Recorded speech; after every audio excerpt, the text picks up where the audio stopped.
Pasca demo yang terjadi di Jakarta dan sejumlah daerah, polisi lakukan patroli di sejumlah titik. Kapolda Metro Jaya Irjen Asep Edi Suheri bilang, langkah ini dilakukan untuk membuat situasi aman. Kapolda juga bilang, siapapun yang bertindak anarkis akan ditindak tegas, terukur dan sesuai prosedur. Perlu kami sampaikan juga, apabila nanti ditemukan ada pihak-pihak melakukan tindakan anarkis, maka kami akan mengambil tindakan dan langkah yang tegas, terukur, dan sesuai dengan SOP yang berlaku. Karena tujuan yang utama kami adalah memastikan masyarakat terlindungi serta wilayah Jakarta dan sekitarnya tetap aman dan tertib. Kepada seluruh masyarakat, kami menghimbau agar tetap tenang dan tidak perlu khawatir. Kami hadir di lapangan, kami ada di tengah-tengah masyarakat, dan kami siap memberikan perlindungan serta rasa aman. Merespon kondisi tanah air pasca demo, Presiden Prabowo Subianto memanggil pimpinan parpol dan ketua lembaga berupaya meredam eskalasi demonstrasi di Jakarta dan sejumlah daerah. Seluruh pimpinan partai politik yang memiliki kursi di DPR hadir di istana. Prabowo menyampaikan, menghargai dan menghormati aspirasi masyarakat dan meminta polisi mengusut transparan kasus meninggalnya sopir ojol Afan Kurniawan. Prabowo juga memerintahkan TNI Polri untuk menjaga fasilitas umum serta menindak para pelanggar hukum yang menyusupi demo murni penyampaian aspirasi. Menghormati dan terbuka terhadap kebebasan penyampaian pendapat dan aspirasi yang murni dari masyarakat. Terhadap petugas yang kemarin melakukan kesalahan ataupun pelanggaran, saat ini kepolisian negara Republik Indonesia telah melakukan proses pemeriksaan. Ini telah saya minta dilakukan dengan cepat, dengan transparan. Aspirasi murni yang ingin disampaikan harus dihormati. Hak untuk berkumpul secara damai harus dihormati dan dilindungi. Namun kita tidak dapat pungkiri bahwa sudah mulai kelihatan gejala adanya tindakan-tindakan di luar hukum, bahkan melawan hukum, bahkan ada yang mengarah kepada makar kepada pihak kepolisian dan TNI. Saya perintahkan untuk mengambil tindakan yang setegas-tegasnya terhadap segala macam bentuk pengerusakan fasilitas umum, penjarahan terhadap rumah individu ataupun tempat-tempat umum atau sentra-sentra ekonomi. Sebelumnya, Presiden Prabowo mengundang 16 pimpinan organisasi kemasyarakatan Islam ke kediamannya di Hambalang, Bogor, Jawa Barat. Pertemuan digelar di tengah aksi demonstrasi yang terjadi beberapa titik sebagai protes atas tunjangan anggota DPR dengan nilai fantastis. Usai bertemu Presiden, Ketua Umum Pengurus Pusat Muhammadiyah Haidar Nasir menekankan pentingnya persatuan kesatuan bangsa. Haidar Nasir juga mengajak masyarakat untuk memanfaatkan demokrasi dengan rasa tanggung jawab. Bahwa persatuan, keutuhan, dan masa depan bangsa itu perlu kita jaga bersama. Kami memahami demokrasi dan aspirasi, tetapi hendaknya dan kami yakin seluruh rakyat Indonesia dapat memanfaatkan demokrasi itu dengan penuh pertanggungjawaban, keadaban, dan mewaspadai tidak terkontaminasi oleh hal-hal yang membawa pada kekerasan dan perbuatan-perbuatan yang meruntuhkan keutuhan dan kesatuan bangsa Indonesia. Publik pun berharap negara hadir dengan kebijakan nyata demi kepentingan rakyat. Tim Liputan Kompas TV. Saudara, pasca aksi demo di sejumlah daerah sebagai bentuk gelombang kekecewaan publik terhadap kinerja anggota wakil rakyat yang dinilai tak berempati saat ekonomi rakyat sulit. Tak cukup hanya menonaktifkan kader bermasalah, ini bisa jadi momentum partai politik membenahi kadernya yang berkomitmen pada rakyat. Meski begitu, aspirasi yang damai pun tetap dikedepankan. Namun bagaimana seharusnya negara hadir dan memastikan kepentingan rakyat bisa terakomodir? Kita bahas bersama sejumlah narasumber yang hadir melalui sambungan daring. Wakil Ketua Umum Majelis Ulama Indonesia Anwar Abbas. Assalamualaikum Pak, selamat pagi. Waalaikumsalam warahmatullahi wabarakatuh. Selamat pagi. Terima kasih Pak Anwar sudah bergabung di Dialog Sapa Indonesia Pagi, dan juga pengamat politik sekaligus Direktur Eksekutif Trias Politika Strategis Agung Baskoro. Selamat pagi Mas Agung. Pagi Mas Mario, Pak Anwar. Dan juga nantinya akan bergabung bersama kita pengamat sosial Universitas Indonesia Devi Rahmawati yang masih berusaha kita hubungi. Oke, sepertinya sudah bergabung dengan kita, terhubung. Mbak Devi, selamat pagi. Selamat pagi Mas, selamat pagi para Bapak. Sebelumnya sudah ada Pak Anwar, Wakil Ketua MUI, dan juga Mas Agung, pengamat politik Trias Politika. Terima kasih Bapak Ibu sudah bergabung di Dialog Sapa Indonesia Pagi pada hari ini. Saya ke Pak Anwar terlebih dahulu. Pak Anwar, bagaimana Anda melihat respons publik yang masih terjadi hingga saat ini dari MUI, tanggapannya seperti apa? Ya, kalau kita melihat apa yang terjadi hari ini, itu unjuk rasa yang luar biasa ya. Itu kalau dilihat dari perspektif teori aksi-reaksi, itu bukan aksi, tapi itu adalah reaksi. Reaksi terhadap apa? Reaksi terhadap kekecewaan yang sudah menggumpal, yang sudah cukup banyak, yang berakumulasi ya. Misalkan dalam bidang hukum, sebagai contoh, hukum tajam ke bawah, tumpul ke atas gitu ya. Tajam kepada lawan, tumpul pada kawan gitu kan. Kemudian dalam bidang ekonomi, kebijakan-kebijakan yang dibuat oleh pemerintah bias kepada usaha-usaha besar dan kurang berpihak kepada usaha-usaha kecil dan mikro gitu kan. Dalam bidang pendidikan, biaya pendidikan yang sangat mahal gitu kan. Kemudian gaji pegawai-pegawai BUMN, pejabat BUMN yang besarnya luar biasa, sementara gaji guru dianggap sebagai beban oleh pemerintah ya kan. Kemudian banyak lagi hal-hal yang kemudian yang sangat betul-betul membuat masyarakat kecewa itu adalah perilaku anggota DPR yang menari-nari dan berjoget-joget ya. Ya, mereka beriang-riang sementara banyak rakyat yang hidup susah. Banyak rakyat yang hidup tertekan karena diiming-imingi dengan pajak yang akan meningkat gitu kan. Jadi kesimpulan saya ya para pemimpin di negeri ini ya mengaca lah gitu ya. Kalian ini menjadi pemimpin kan adalah karena dipercaya oleh rakyat. Tetapi kalau udah jadi pemimpin, jadi anggota DPR ya jagalah amanah gitu kan. Apalagi polisi kita lihat ya. saya rasa di zaman kolonial Belanda nggak ada polisi yang kayak gini nih, sadisnya gitu. Saya minta betul lah kepada pihak kepolisian nih, kalau akan memukul para demonstran itu jangan dipukul di kepalanya. Karena kalau udah dipukul di kepala lalu oleh itu mari kita perbaiki kelemahan-kelemahan kita di DPR, perbaiki diri, polisi perbaiki diri, pemerintah perbaiki diri, masyarakat juga harus memperbaiki diri gitu. Masyarakat jangan hanya bisa mengkritik, tapi juga kita juga punya kelemahan-kelemahan. Buktinya ketika unjuk rasa berubah menjadi anarkis kan, itu kan tanda ada masalah juga pada diri kita sebagai rakyat ya.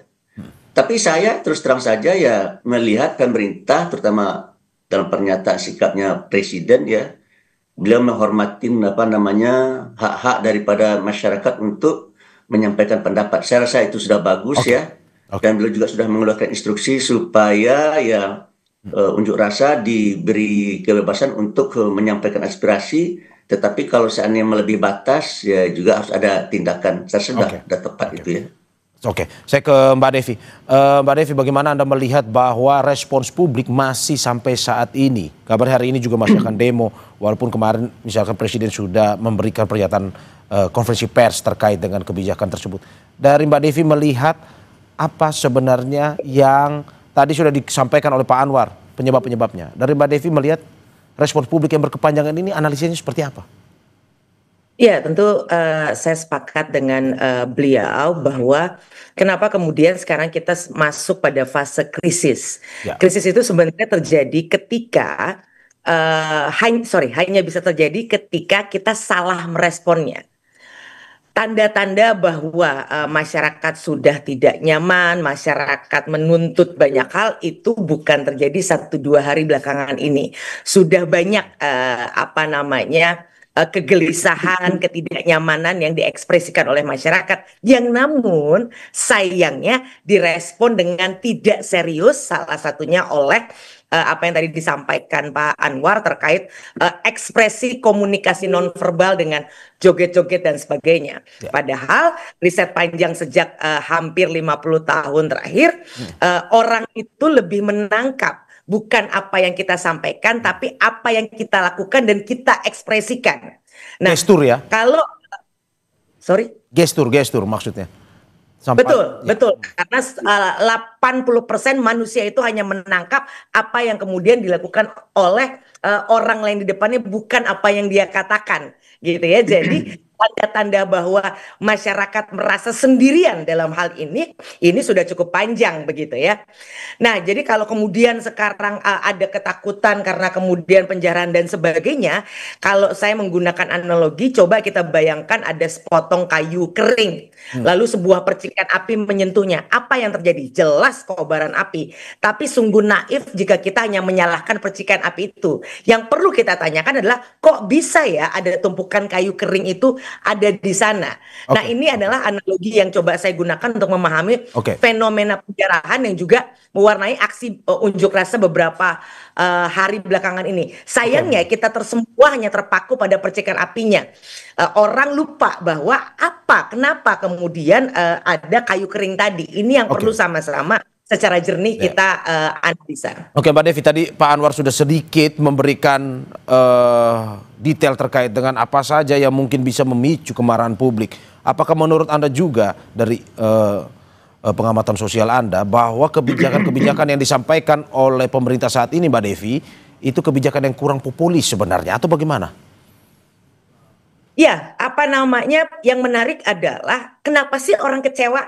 Kecewa itu sederhana, ketika kenyataan dengan apa yang disampaikan itu jaraknya terlalu jauh. Kecewanya makin dalam ketika jaraknya sangat lebar. Kecewa itu biasa, sedih itu biasa. Tapi kenapa kemudian itu lukanya menganga kalau kemudian semakin jauh antara realitas dan apa yang kemudian dikatakan. Apa yang menurut Anda berbeda antara realitas dan apa yang disampaikan? Kebijakan seperti apa yang berbeda misalkan? Ya, sederhana. Makanya kenapa di China misalnya dari 2013 bahkan Xi Jinping misalnya dengan tegas dan serius mengatakan bahwa aparat publik itu dilarang sekali untuk kemudian mendemonstrasikan kehidupan yang tidak layak atau berlebihan kepada masyarakat. Kenapa? Karena Cina belajar bagaimana ketika Eropa itu masuk dalam fase kelam, ekonominya rusak, itu salah satunya dimulai ketika para pejabat publik ya itu bermewah-mewah yang kemudian berujung pada praktek tanda kutip merampok negara yang ujungnya masyarakat yang dikorbankan, yang awalnya dimulai dari ketidakmampuan mengelola syahwat diri dan bahkan mendemonstrasikannya. Nah, ini sesuatu yang bahkan negara besar saja sangat peduli. Sedangkan di kita hal-hal seperti ini dianggap menjadi bagian tanda kutip hiburan bagi masyarakat. Nah, ini sesuatu yang berbahaya ketika realita di lapangan antara misalnya belakangan ini kita juga mendengar bagaimana angka-angka yang disampaikan tidak sesuai dengan apa yang dirasakan di masyarakat di lapangan. Oke, saya ke Mas Agung. Mas Agung, bagaimana Anda melihat apa yang disampaikan oleh Mbak Devi dan juga Pak Anwar tadi, bahwa kalau kita lihat ini kebijakannya kurang populis dan juga apa yang disampaikan berbeda dengan realitanya. Menurut Anda dari sisi politiknya seperti itu atau bagaimana? Iya, tadi sudah disinggung sekilas ya bahwa ini memang akumulasi kekecewaan publik terhadap pemerintah. Saya menyoroti paling awal kepada legislatif atau DPR ya, yang kita tahu responnya sangat buruk ya, arogan semacam itu, baik secara tutur kata, kemudian secara sikap ketika merespon setiap kritik yang diberikan kepada mereka. Puncaknya kemarin ada inisiatif dari ketua umum partai untuk menonaktifkan beberapa nama, walaupun buat saya tidak cukup ya. Mereka harus dipecat, mereka harus mendapat sanksi yang lebih tegas agar ya publik melihat ada perubahan drastis dari partai atau dari DPR itu sendiri. Yang kedua, memang apa yang dilakukan oleh Presiden dengan pidatonya kemarin saya kira sebuah solusi walaupun sifatnya jangka pendek. Saya menyederhanakan, negeri kita sedang demam, Mas Mario, Ya. tapi dikasih sementara obatnya paracetamol.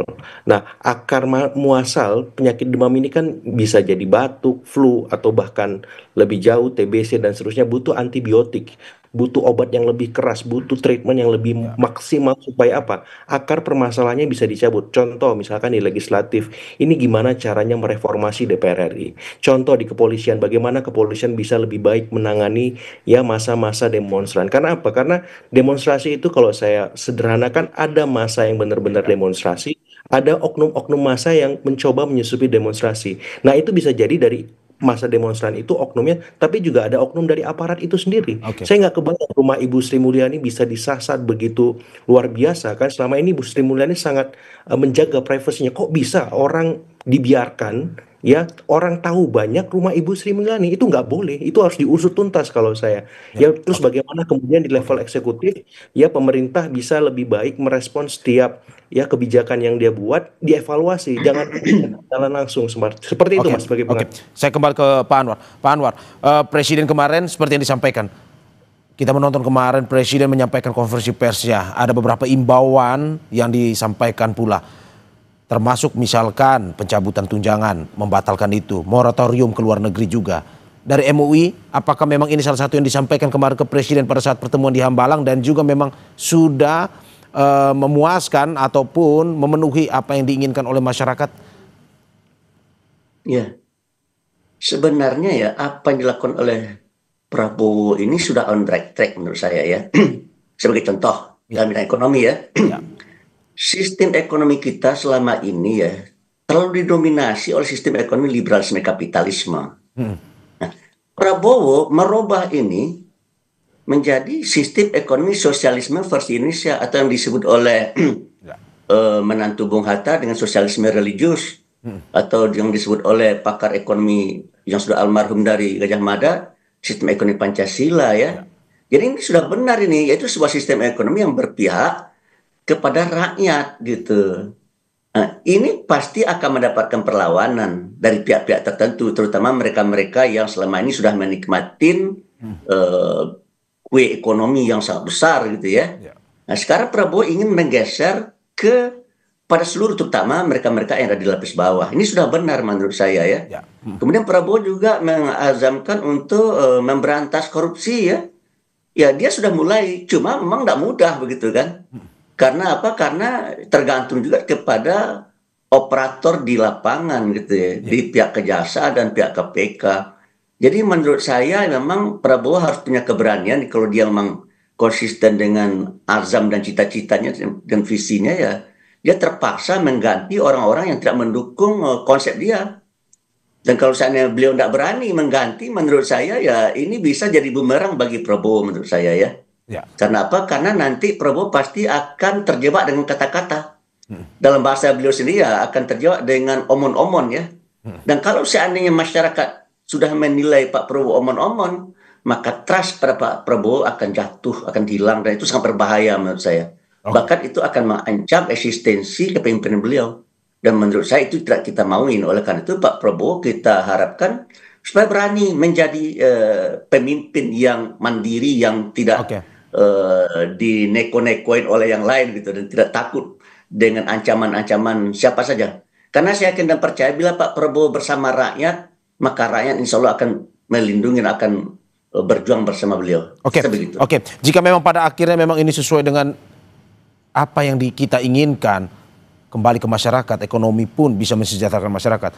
Pak Anwar, bagaimana ini mengimbau kepada masyarakat khususnya yang mendemonstrasi untuk bisa melakukan penyampaian pendapat dengan terukur tanpa pada akhirnya ya terjadi lagi seperti demonstrasi yang berkepanjangan ini? Ya, karena apa disampaikan oleh Pak Prabowo dinilai oleh masyarakat dalam implementasi tidak sama. Contoh Danantara ya. Danantara itu kata mereka bagus, tapi Danantara itu adalah sebuah konsep yang berorientasi pada pertumbuhan ekonomi. Timbul pertanyaan pada diri masyarakat. Oke. Lalu bagaimana halnya dengan masalah pemerataan? Gitu. Jadi yang dipikirkan jangan hanya pertumbuhan ekonomi, tapi juga masalah pemerataan. Apalagi di saat pengangguran angkanya luar biasa. Ya. Di saat angka pencari kerja betul-betul mengerikan ya. Sebagai contoh misalkan gini, Pak Yusuf Kala perusahaannya memerlukan hanya 20 orang insinyur. Sementara yang melamar 23.000, coba bayangkan itu. Oke, Pak.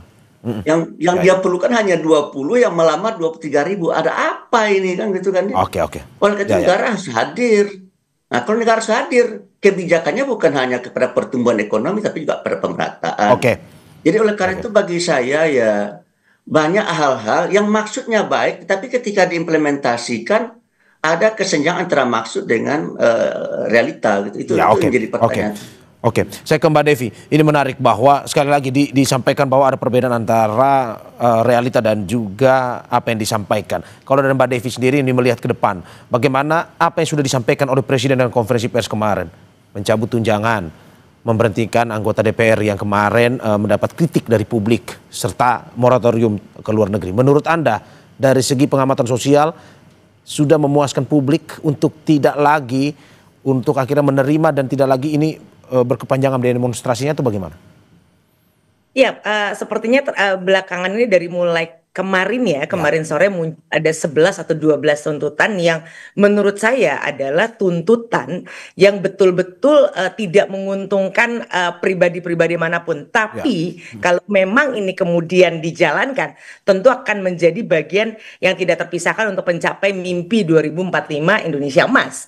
Jadi menurut hemat saya, kita perlu serius dan jernih melihat bahwa masyarakat itu benar-benar memikirkan masa depan bangsa, bukan hanya para elit. Nah, ini sebenarnya adalah bagian dari penguatan bagi hal-hal yang mungkin sebagian besar elit juga saya optimis percaya bahwa ini satu hal yang memang sedang mereka perjuangkan.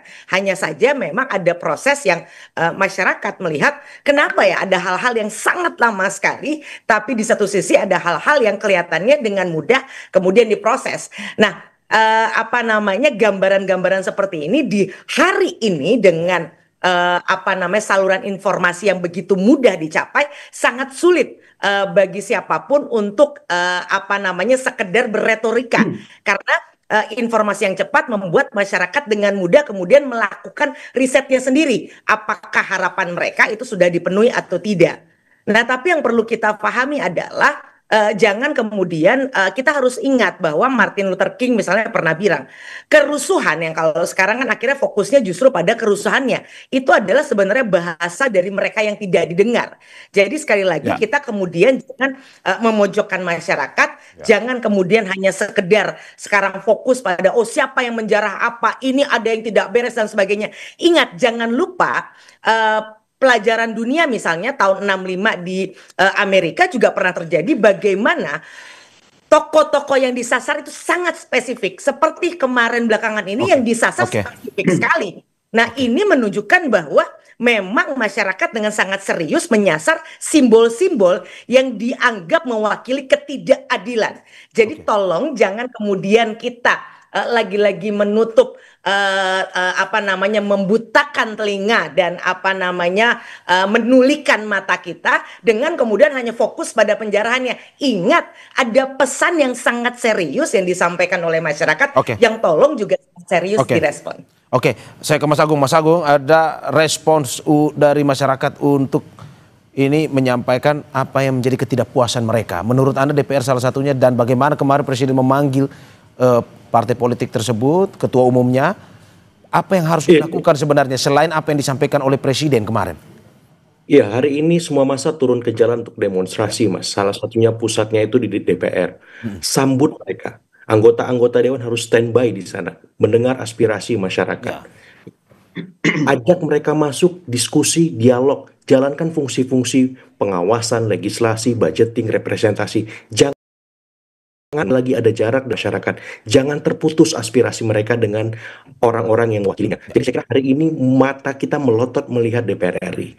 Dan yang paling penting sebenarnya, ini bukan hanya dilakukan oleh teman-teman DPR pada saat masa-masa genting, tapi setiap harinya mereka serba hadir dimanapun masyarakat membutuhkan. Di dapil mereka ada. Di Jakarta ketika memang harus bersidang mereka datang, absen. Ya, tunjukkan keteladanan itu. Ya jangan sampai kemudian ketika masyarakat terhimpit secara ekonomi, secara sosial dan yang lain, mereka kemudian membuat kebijakan yang tidak populis, meresmikan, merevisi undang-undang tanpa keterlibatan publik. Jadi ini bisa menjadi turning point, DPR bisa lebih baik. Dan yang paling utama sebenarnya, ini harus didukung juga oleh, tadi saya akan memberikan concern lebih kepada aparat-aparat keamanan, karena seringkali treatment yang dilakukan terlalu berlebihan.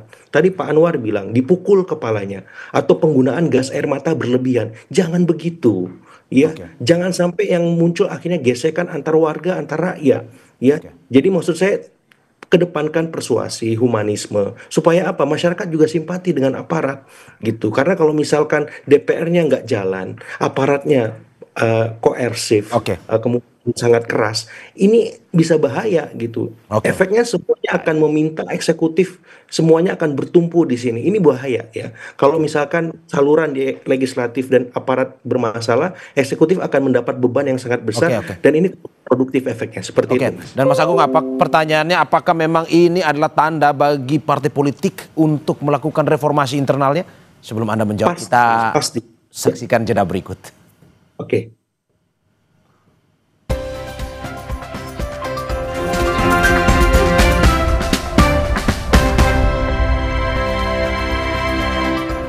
Terima kasih masih di Sapa Indonesia Pagi Saudara, dan sudah masih bersama saya narasumber saya Wakil Ketua Umum Majelis Ulama Indonesia Anwar Abbas, pengamat sosial Universitas Indonesia Devi Rahmawati, dan pengamat politik sekaligus Direktur Eksekutif Trias Politika Strategis Agung Baskoro. Saya tadi pertanyaan terakhir ke Mas Agung, tapi saya mau dengar dulu dari Pak Anwar. Pak Anwar, kemarin Anda menyampaikan bahwa Anda mengingatkan aparat keamanan khususnya kepolisian untuk mengedepankan pendekatan humanis dan tidak bertindak berlebihan dalam menangani aksi massa. Inikah yang Anda sampaikan atau MUI sampaikan juga ke Presiden Prabowo, dan bagaimana caranya agar tetap kondusif penanganan massanya? Ya, saya belum pernah ketemu Pak Prabowo selama beliau jadi presiden, karena kemarin saya juga tidak hadir dalam pertemuan dengan ormas-ormas Islam ya. Mungkin hari ini saya diminta oleh Ketua Umum untuk menggantikan beliau untuk juga bertemu dengan Pak Prabowo. Apa yang ingin disampaikan? Kenapa Pak? Apa yang akan disampaikan terutama terkait dengan penanganan massa ini? Ya kalau bagi saya, jika pemerintah menutup telinganya, dan jika pemerintah hanya sekadar mendengar lalu tidak mengimplementasikan, maka peristiwa-peristiwa semacam ini akan berulang. Oleh karena itu bagi saya ya bukalah forum dialog ya, lalu catat poin-poin penting yang diharapkan oleh masyarakat, kemudian laksanakan gitu. Dalam bahasa lain ya, pemerintah harus berbuat do the best gitulah kira-kira. DPR harus berbuat do the best, kemudian polisi harus berbuat do the best, kemudian pemerintah juga berbuat do the best, tetapi masyarakat juga harus berbuat do the best gitu. So kalau seandainya kita tidak berbuat do the best, maka yang akan ada adalah kemungkaran-kemungkaran. Dan kalau seandainya kemungkaran semakin merajalela ya, maka tunggulah kehancuran.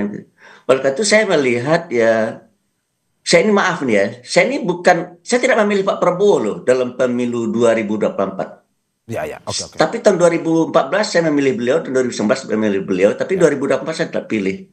Tapi meskipun saya tidak memilih beliau, setelah saya mendengar pidato-pidatonya, saya salut itu dan saya mendukung, karena menurut saya apa yang beliau sampaikan itu adalah on the right track. Jadi tidak ada alasan bagi saya kalau dia berbuat benar itu tidak mendukung, tidak ada alasannya. Karena saya bukan dalam posisi oposan ya. Saya ini memang berpolitik, tapi politik saya politik nilai. Jika seandainya benar harus didukung, tapi kalau tidak benar ya harus diingatkan gitu. Oleh karena itu bagi saya apa yang disampaikan oleh Pak Haidar Nasir ya, yang perlu dijaga oleh pemerintah sekarang adalah persatuan dan kesatuan. Jangan sampai persatuan dan kesatuan terkoyak. Nah di kampung saya Pak ya, kalau seandainya persatuan dan kesatuan sudah kita jaga dan pelihara ya, itu kan ada patah berat sama dipikul, ringan sama jinjing. Tidak hanya pemerintah yang memikul beban ini, tapi juga rakyat ikut serta. Kemudian ada lagi pepatahnya, ya, ini agak aneh, dalam ilmu fisika tidak masuk nih, tapi karena ilmu sosial ya, duduk sendiri bersempit-sempit, coba yang tuh. Duduk sendiri bersempit-sempit. Ya. Duduk bersama berlapang-lapang, coba itu. Ya. Ini Bagaimana logika ilmu kehidupan lah Pak Anwar ya, ilmu kehidupan.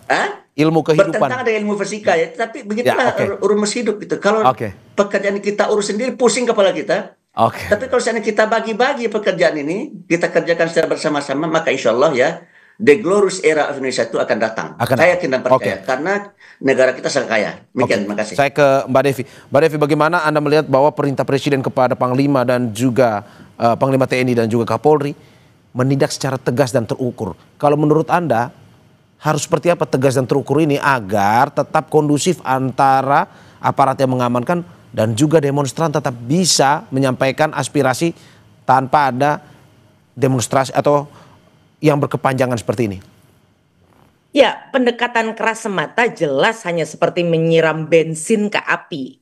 Kita perlu strategi membabat habis kayu keringnya. Ini yang sekali lagi saya ingin ingatkan. Dan menariknya adalah hari ini aparat seperti kepolisian itu kan ibaratnya gini. Masyarakat sebagai pengguna layanan ingin komplain kepada produsen produknya, misalnya kita pakai handphone, datanglah ke toko tersebut, ketemu dengan penjaga. Nah, penjaga ini sesuai amanah tugasnya ya memang dia berjaga di depan, sedangkan masyarakat karena sudah kesel handphonenya mati, ingin bertemu, ingin curhat, ini kenapa handphone saya nggak nyala-nyala segala macam. Nah, amarah ini kan harusnya disampaikan langsung. Nah, akhirnya yang terjadi hari ini adalah sang penjaga tadi dikeroyok, dilempari batu, disalahkan karena tugasnya menjaga. Pelajarannya adalah kita semua jangan mudah terperdaya. Sasaran kemarahan kita seringkali bukan pada sumber masalahnya, harusnya bukan pada penjaganya, melainkan karena hanya ada penjaga yang di sana yang kelihatan gitu ya. Simbol ini yang kemudian paling dekat dan paling terlihat. Oleh karenanya adalah sang penjual tadi gitu ya, sang penjual handphone tadi seyogyanya dia yang tampil ke depan, dia yang duduk bersama dan tidak lagi menyuruh dan bersembunyi di balik penjaga untuk mengatasi ketidaknyamanan masyarakat tadi. Oke, Mbak Devi, berarti Anda mau bilang bahwa sebenarnya tegas dan terukur ini mungkin bisa dilakukan atau tidak bisa dilakukan untuk menekan chaos misalkan? Kalau terus-menerus tadi analogi saya orang handphonenya rusak tetap nggak ketemu dan tidak tetap hidup ini handphone, siapapun yang menjadi penjaga gerbang tadi akan sampai pada titik di mana mereka tidak lagi mampu menahan pintu gerbang tersebut. Oke, intinya dialog harus tetap dilakukan ya. Apa yang menjadi keinginan masyarakat? Pada akhirnya solusinya handphone saya bisa hidup atau tidak. Dan bagaimana kemudian kalaupun mati handphonenya tidak bisa hidup dalam waktu dekat, ada orang yang ahli yang menjelaskan. Tidak mungkin sang penjaga yang kemudian harus menjelaskan hal tersebut. Oke, saya ke Mas Agung. Mas Agung, bagaimana Anda melihat evaluasi seperti ini? Bahwa tadi yang seperti saya sampaikan, apakah ini menjadi sinyal ataupun tolak ukur dari partai politik, reformasi internal, sehingga apa yang menjadi kebijakan ini disampaikan ke masyarakat bisa berdialog, bisa menerima, seperti yang mungkin selama ini tidak dilakukan. Mungkin ada hal baru yang bisa dilakukan nanti. Iya, ini tanda baik ya Mas, untuk melakukan semacam rekrutmen, kemudian kaderisasi kader-kader partai untuk lebih baik semacam itu. Dan bagi masyarakat, saya melihat mereka harus memilih ya anggota dewan, calon legislatif sesuai dengan kualitasnya, sesuai dengan kapasitasnya. Jadi pilihlah wakil rakyat yang memang punya visi, punya rekam jejak, bukan hanya sebatas ya punya isi tas. Ya, sehingga memang efeknya sekarang kita terima. Sehingga ke depan ya partai-partai juga harus terlibat memastikan orang-orang yang mendaftar di partainya memang benar-benar punya kualitas, bukan sebatas isi tas tadi. Sehingga ini bisa dicerna dengan baik oleh masyarakat dan outputnya itu kita punya wakil-wakil rakyat yang lebih berpihak, lebih empatik, lebih persuasif. Sehingga ketika kita ada tuntutan, ada aspirasi, itu punya kanalisasi yang jelas. Nah, masalahnya hari ini kanal itu tertutup. Walaupun kemarin sudah di-endorse oleh Presiden lewat pidatonya, mulai besok atau mulai saat ini silahkan ya diundang wakil-wakil massa, apakah itu mahasiswa, buruh, ormas dan seterusnya, untuk bisa berdialog, untuk bisa berdiskusi dengan anggota dewan kita. Nah, saya ingin melihat implementasinya hari ini. Apakah itu terwujud? Apakah ada anggota dewan yang standby mendengar aspirasi masyarakat? Apakah ada yang diajak dialog? Apakah ada yang turun ke jalanan bersama massa untuk mendengarkan langsung aspirasi mereka? Ini kan akhirnya soal mental, soal skill set mereka, mindset mereka, berani nggak bertanggung jawab atas kesalahan yang sudah mereka buat ketika masa akhirnya terus tumpah ruah ke jalan. Berani nggak mereka menghadapi itu? Berani nggak mereka bercengkrama dengan masyarakat yang mereka wakili untuk mendengar langsung aspirasi itu? Nah, kalau ini sudah terjadi, nanti kemudian ada anarkisme, saya nggak ada masalah ya ketika jam 6 sore itu masih juga demo, ada diskresi 1 jam, masih juga ditertibkan, juga masih melawan, maka mau nggak mau aparat harus turun. Tapi dengan pendekatan-pendekatan persuasif, supaya meminimalkan korban. Tidak sampai ada yang luka, ada yang meregang nyawa, karena berapa hari kemarin sudah ada beberapa nama yang wafat, seperti itu Mas Mario. Oke, berarti menurut Anda nonaktif saja tidak cukup untuk bisa mereformasi ini, harus dari internal sendiri ya, partai politik ya? Persis. Ya. Dan harus lebih progresif, Mas. Apalagi kita tahu hari ini banyak tuntutan dari teman-teman ya Gen Z milenial diaspora kita itu sangat luar biasa masif ya. Karena ada sosiodemografi yang berubah. Kalau mindset anggota dewan masih melihat Indonesia masih didominasi generasi yang ya biasa menerima dan seterusnya, saya kira hari ini sudah berubah, generasinya sangat kritis, sangat teredukasi, terpapar informasi teknologi yang ekstrim. Jadi kalau mereka nggak kreatif, kalau mereka nggak sensitif, kalau mereka nggak solutif, hati-hati ini. Seperti itu. Oke, saya ke Pak Anwar. Pak Anwar, bagaimana Anda melihat evaluasi kemarin, Pak? Apa yang terjadi? Apa yang disampaikan, aspirasi ini yang disampaikan itu mungkin saja masih belum didengar oleh terutama baik itu pemerintah eksekutif ataupun dari legislatif. Apa yang harus dilakukan ke depan? Terutama tadi Anda sudah banyak soal eksekutif, legislatif ke depan, partai politik dari MUI sendiri. Bagaimana bisa tidak tone deaf lah, mau mendengar masyarakat? Iya, saya rasa apa yang dilakukan oleh Presiden sudah baik ya. Anggota DPR yang menyakiti rakyat harus diberhentikan. Polisi yang menyakiti hati rakyat harus diberhentikan. Menteri-menteri yang menyakiti hati rakyat harus diberhentikan. Gubernur-gubernur, bupati-bupati, wali-wali kota yang menyakiti hati rakyat harus diberhentikan. Karena konsep kita do the best ya. Jadi kita akan singkirkan orang yang tidak bisa berbuat do the best. Gitu. Dan kita hanya akan ambil dan pilih orang-orang yang bisa komit dengan do the best. Dan itulah yang dicanangkan oleh Presiden Prabowo. Itulah sebabnya saya, meskipun saya tidak memilih Prabowo tahun 2024, tapi karena semangat dia, visi dia sangat bagus, itulah pula sebabnya saya mendukung. Tapi saya akan mendukung Prabowo dengan kritisisme. Jika dia benar, saya ikut, saya dukung. Tapi jika dia tidak benar, saya ingatkan. Dan saya sudah berkali-kali juga mengingatkan. Ada hal-hal dari yang disampaikan Prabowo yang saya tidak sejalan, sudah saya sampaikan. Tapi masalah dia dengar atau tidak, itu urusan beliau ya. Saya tapi bagi saya, dan persen saya, jika dia benar kita ikutin, dan jika dia salah kita ingat. Itu aja. Tetap sikap kritis ini masih perlu dilakukan. Mbak Devi, bagaimana Anda melihat ke depan, terutama dari pihak-pihak legislatif seperti Anda sudah sampaikan, perlu mendengar partai harus bisa memilih kader-kader yang lebih cakap untuk bisa berkomunikasi masyarakat pun juga menerima aspirasi masyarakat. Menurut Anda seperti itu?